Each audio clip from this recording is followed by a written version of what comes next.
It's a debt ceiling vote, very first one, August 2011.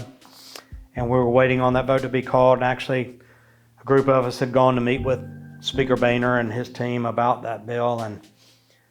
And I was at the Capitol, and I thought, I'm just going to go pray about this. So I went over to what's known as the Members' Chapel. It's a small room right off the rotunda. It shows George Washington kneeling in prayer. It says, "Preserve me, O Lord, for in thee do I put my trust." And my phone buzzed in my pocket, and I look, and it's Mick Mulvaney had texted me and said, "Duncan, where are you?" And if I know Mick the way I know Mick, he wanted me and him and Trey and Tim Scott to all go get something to eat and talk about this. So I texted him back. I said, I'm in the Members' Chapel praying. He said, "Hold on, I'll be right there." And I didn't know that he had picked Tim Scott up with him. And so they come in, and we sit down, and we're talking, and then we all pray. And when we finish, Mick Mulvaney reaches over and grabs a Bible off the prayer bench there, and he flips over and he goes, "Huh?" I go, "What?" He said, "I was thinking about a certain verse,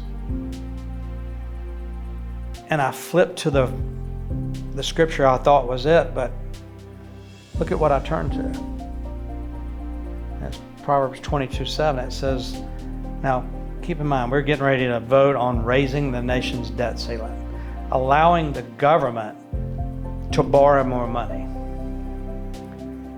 And that scripture says, "The rich rule over the poor, and the borrower is servant to the lender." It means you're in servitude when you borrow money. And that scripture is telling us, be careful about borrowing money and putting yourself in servitude. And our nation at that time was $14.6 trillion in debt. And we were getting ready to vote on something to be able to borrow $2 trillion more.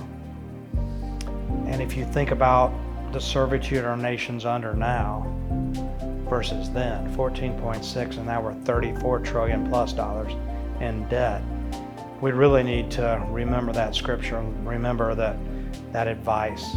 But that was a special moment because God speaks to you through prayer circumstances and His Word, and He spoke to us through His Word right then at that moment in that scripture.